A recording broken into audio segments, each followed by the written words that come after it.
Story 1. The Echoing Shadows of Millfield Bridge. My name is John. I'm a 34-year-old freelance photographer based in the quaint town of Hollow Creek. Ever since I was a child, I've been fascinated by ancient architecture, particularly the forgotten and the abandoned. There's something about the way nature reclaims these man-made structures that captivates me. A beauty in the decay. This passion led me to a hobby that some might find a bit eccentric: photographing old abandoned bridges. My blog, Forgotten Crossings, has a modest following of fellow enthusiasts who share my love for these engineering marvels of the past. One bridge had always been on my bucket list: Millfield Bridge. Built in 1908, it once served as a vital connection for the thriving mill town of Millfield. However, as the mills closed down and the town's population dwindled, the bridge fell into disrepair. Over the years, it became notorious for the numerous accidents and strange disappearances associated with it. Despite, or perhaps because of, its dark reputation, I felt an irresistible pull to capture its essence through my lens. One crisp autumn evening, I decided to finally make the trip. I packed my camera gear, a couple of sandwiches, and my trusty flashlight. The sun was beginning to set as I drove through the winding roads leading to Millfield. The town itself was almost a ghost town, with only a few houses still occupied. The locals had grown accustomed to the occasional visitor asking about the bridge, often sharing eerie tales with a mix of pride and warning. I parked my car at the edge of the old town and walked the rest of the way to the bridge. The path was overgrown, the once well-trodden route now reclaimed by nature. As I approached the bridge, a cold breeze sent shivers down my spine. The structure loomed ahead, its iron framework rusting, and wooden planks creaking under the weight of the past. The sun dipped below the horizon, casting long shadows and bathing the world in twilight. I set up my camera and began taking photos, each flash briefly illuminating the darkness. The first few shots were exactly what I hoped for: hauntingly beautiful images of the bridge, its decaying structure stark against the fading light. As I reviewed the photos on my camera's small screen, I noticed something strange. In each shot, there were faint, shadowy figures at the edge of the frame.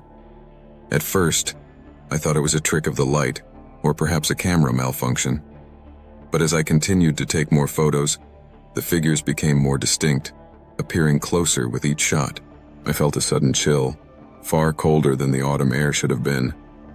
The temperature seemed to plummet, and I could see my breath misting in front of me. Then, I heard it, a faint whisper, barely audible over the rustling leaves. At first I thought it was the wind, but the whispers grew louder, forming unintelligible words that seemed to swirl around me. I tried to ignore the growing sense of unease and continued to focus on my work. But the whispers became impossible to ignore, growing louder and more insistent.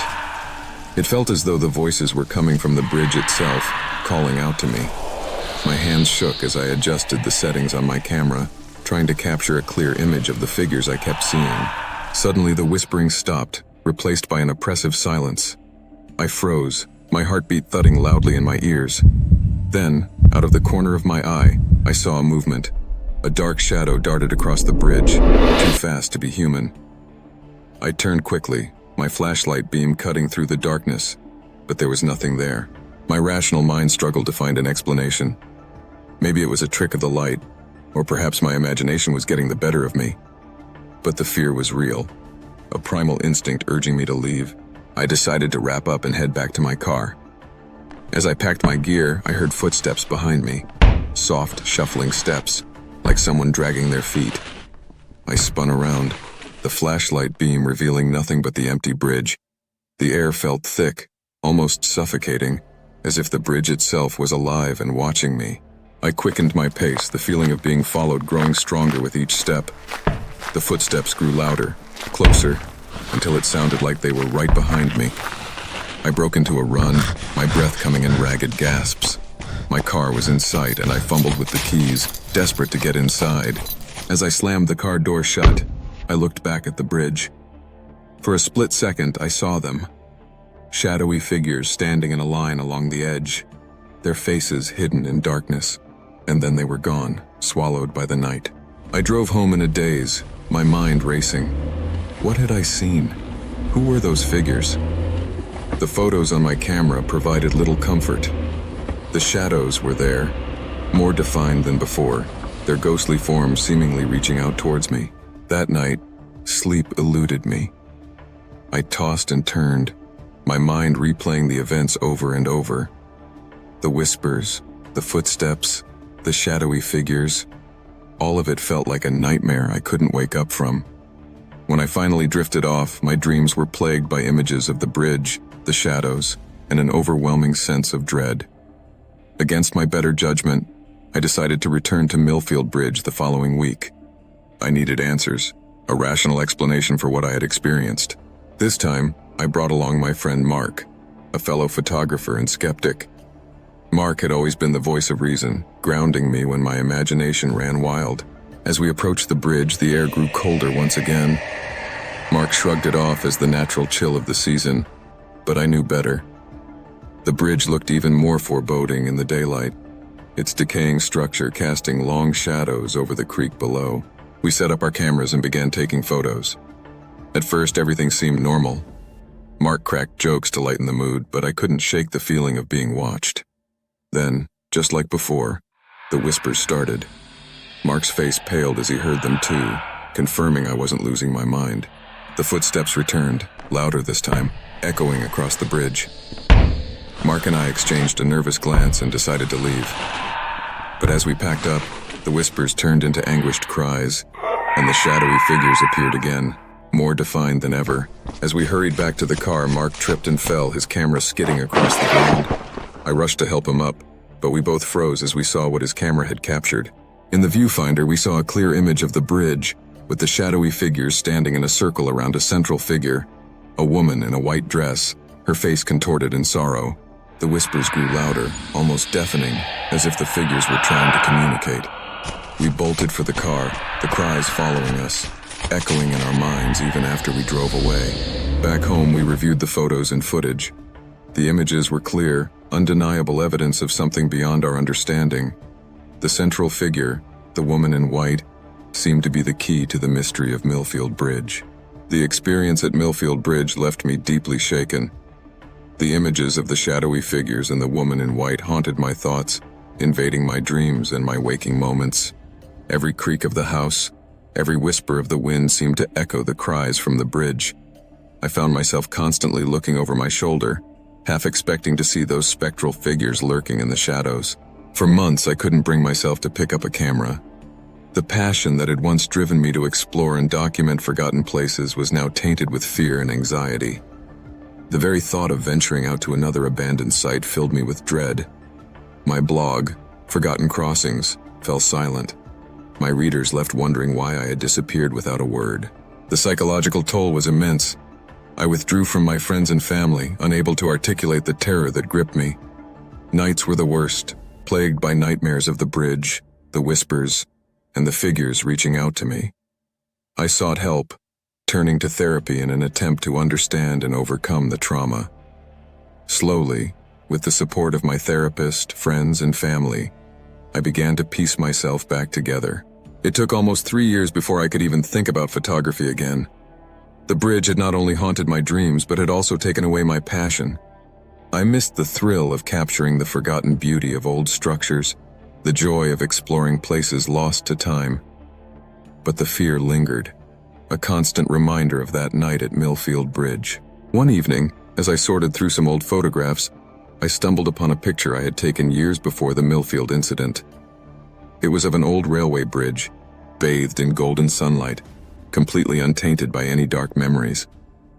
The sight stirred something within me, a faint spark of the passion I once had. Now, nearly 3 years since that fateful night, I find myself preparing for another photography expedition. This time, it's to an old abandoned lighthouse on the coast. The decision to go wasn't easy. It was fraught with mixed feelings of excitement and apprehension. The scars of Millfield Bridge still linger, but so does my love for photography. As I pack my gear, my hands tremble slightly, a mix of nervousness and anticipation. The fear is still there, but so is the desire to move forward, to reclaim a part of myself that was lost. This expedition is more than just a photography trip. It's a step towards healing, a confrontation with my fears. I know the journey won't be easy, and the memories of Millfield Bridge will always be with me. But as I step out of my house, camera in hand, I feel a renewed sense of purpose. The road ahead is uncertain, but it's a path I must take. For the first time in years, I feel a flicker of hope, a belief that I can find beauty in the forgotten places once again, without the shadows of the past haunting me.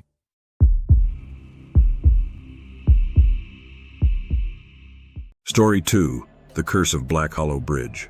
My name is Brian, and I'm a 29-year-old software engineer living in the quiet town of Greenwood. I've always had a fascination with the paranormal, something that my friends and I often discuss during our weekly get-togethers. Our little group, consisting of my best friends Alex, Michelle, Dan, and Jess, was inseparable. We bonded over our shared love for spooky stories, urban legends, and the thrill of exploring the unknown. Every Friday night, we'd gather at Alex's house. It was our tradition to sit around the fire pit in his backyard, sipping on drinks and swapping stories. Most of the tales we shared were ones we'd heard from others, eerie accounts of haunted houses, unexplained sightings, and ghostly encounters. Despite our fascination, none of us had ever experienced anything paranormal firsthand.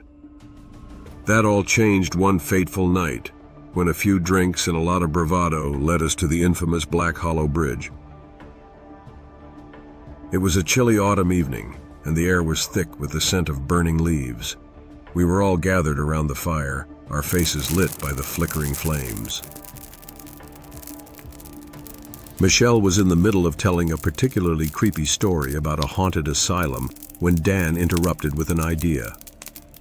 "Why don't we go ghost hunting tonight?" he suggested, a mischievous grin spreading across his face. We all laughed, thinking he was joking, but the more we talked about it, the more the idea took hold.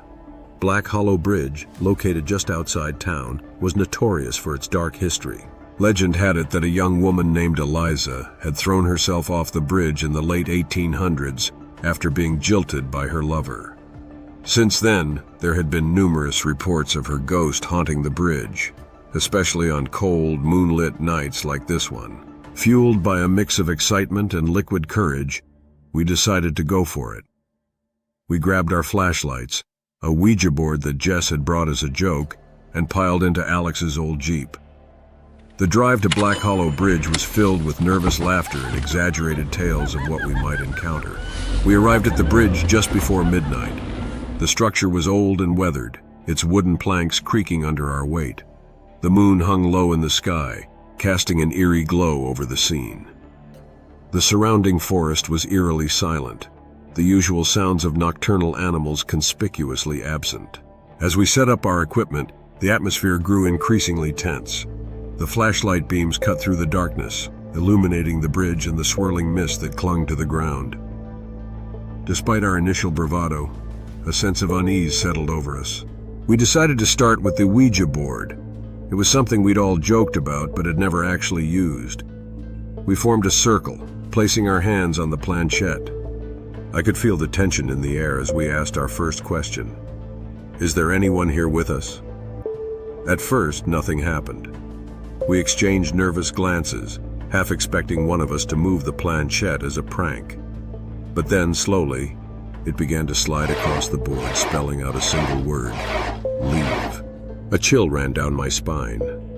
We all laughed it off nervously, trying to keep the mood light, but I could see the fear in my friend's eyes.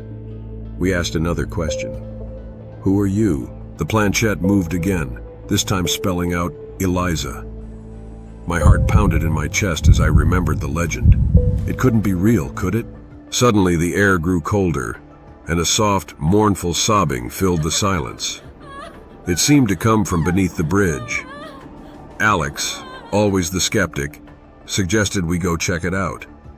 Hesitantly, we followed him, our flashlights barely cutting through the thickening mist.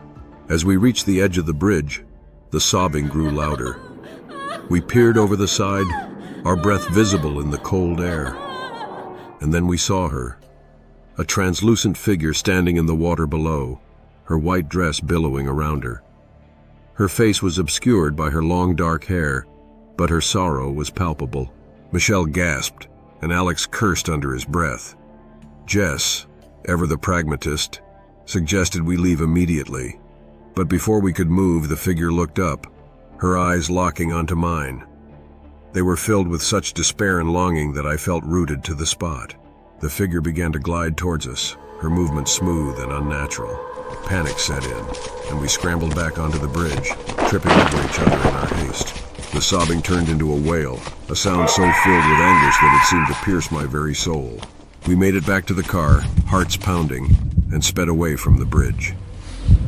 The drive back to Alex's house was silent, each of us lost in our thoughts. When we finally spoke, it was to agree never to speak of what had happened, but the experience had left a mark on all of us. Over the next few days, strange things began to happen. Michelle started having vivid nightmares of being chased by the ghostly figure. Dan's car wouldn't start, no matter what he did, and he kept hearing the sound of sobbing whenever he was alone. Alex, the skeptic, began to see shadows moving in the corners of his vision, always just out of reach. Jess tried to rationalize everything, but even she couldn't explain away the feeling of being watched, the cold spots in her apartment, or the way her pets refused to go near her. And as for me, I felt a constant sense of dread, as if Eliza's sorrow had somehow attached itself to me. Desperate for answers, I did some research on the history of Black Hollow Bridge. I discovered that Eliza's story was even more tragic than we'd thought. She hadn't just been jilted. Her lover had promised to marry her, only to run off with another woman. Heartbroken and humiliated, Eliza had thrown herself into the river, cursing her lover and anyone who would dare to cross the bridge. The more I learned, the more I realized that we had unwittingly invoked her curse. Determined to break it, I gathered my friends and we returned to the bridge one last time, hoping to appease Eliza's spirit. We brought flowers and a letter of apology, placing them on the bridge where we'd seen her. As we did, the air grew cold again, and we heard the faint sound of sobbing. We stood together holding hands and spoke words of remorse, hoping to bring her peace. The sobbing faded, and the air grew warmer. We left the bridge feeling lighter, as if a weight had been lifted. Over the next few weeks, the strange occurrences stopped, and our lives slowly returned to normal. But the memory of that night stayed with us, a reminder of the dangers of meddling with the unknown. It's been almost a year since that night at Black Hollow Bridge. We've continued our tradition of meeting every Friday, but our stories are different now. We speak with a newfound respect for the paranormal, knowing firsthand the power and pain that can linger in forgotten places. Despite the fear and the trauma, the experience brought us closer together. We still explore haunted locations, but with more caution and reverence. And sometimes, when the night is quiet and the fire burns low, we'll talk about Eliza, wondering if she's finally found peace.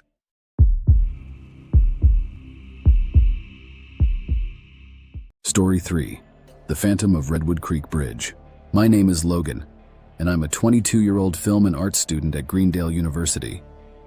Ever since I was a kid, I've had a passion for storytelling.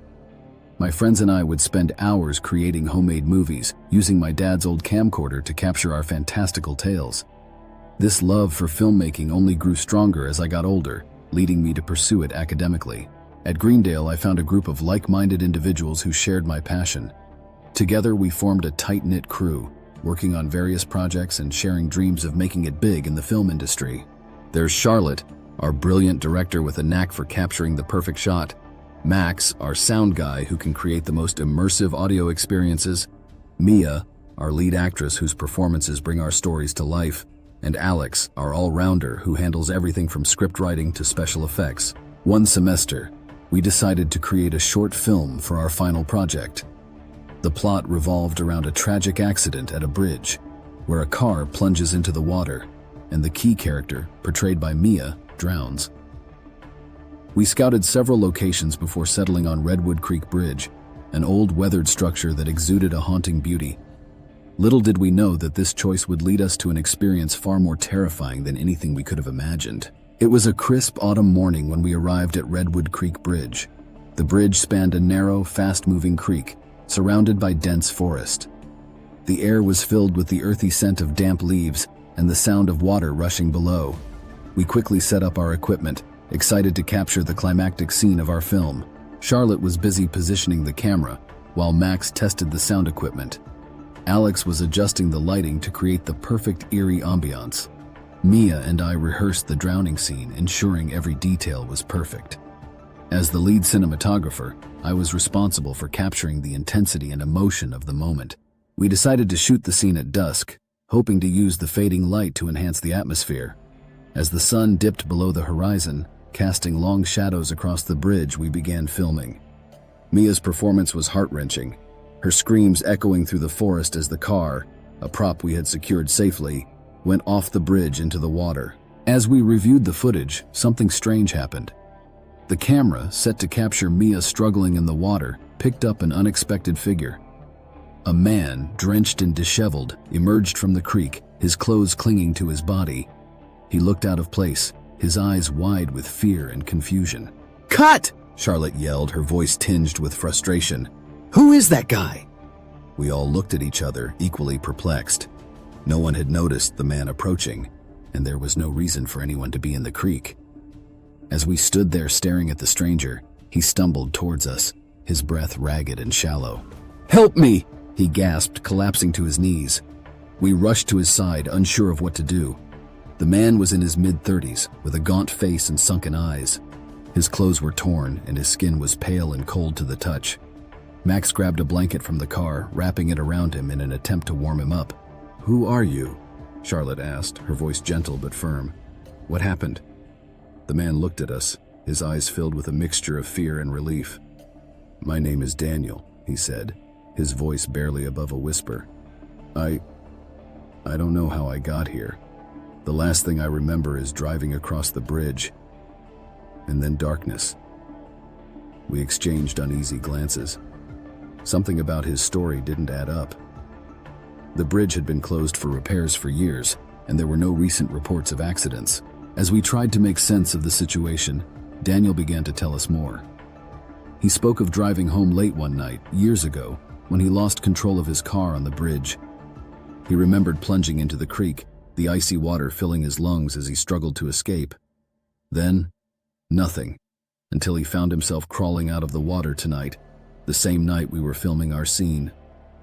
"It doesn't make any sense," Mia said, her voice trembling. "How could he be here now if that happened years ago?" Daniel looked at us, his eyes pleading. "I don't know. All I know is that I was drowning and now I'm here." We decided to take Daniel back to our dorm to help him warm up and figure out what to do next. We packed up our equipment quickly, casting nervous glances at the creek as we left. The journey back was filled with an eerie silence, each of us lost in our thoughts. Back at the dorm, we tried to piece together Daniel's story. We searched online for any record of his accident, but found nothing. It was as if he had disappeared without a trace. Daniel, still visibly shaken, couldn't provide any more details. As the night wore on, strange things began to happen. The lights flickered, and an inexplicable chill filled the room. Shadows seemed to move on their own, and the sound of rushing water echoed through the halls. Daniel grew increasingly agitated, muttering about the bridge and the water. Charlotte suggested we try to contact the spirit world, thinking that maybe Daniel's presence was linked to some unfinished business. Despite our skepticism, we agreed. We gathered around the table, placing our hands on the Ouija board that Alex had brought as a prop for our film. "Is there anyone here with us?" Charlotte asked, her voice steady. The planchette moved slowly, spelling out yes. We all exchanged nervous glances but continued. "Who are you?" Mia asked. The planchette spelled out Daniel. We looked at Daniel, who was now pale and trembling. "What do you want?" I asked, my voice shaking. The board spelled out, "Find her." "Find who?" Max asked, his voice barely a whisper. "Ella." Daniel's eyes widened. "Ella, my daughter. She was with me that night." We were stunned. Daniel hadn't mentioned his daughter before. He seemed just as surprised by the revelation. "I didn't remember," he said, his voice cracking. "I must have blocked it out." Determined to find answers, we searched for any records of Daniel and his daughter. We discovered a news article from years ago detailing a tragic accident at Redwood Creek Bridge. Daniel and his daughter Ella had gone missing after their car plunged into the creek. Their bodies were never found, and the case had gone cold.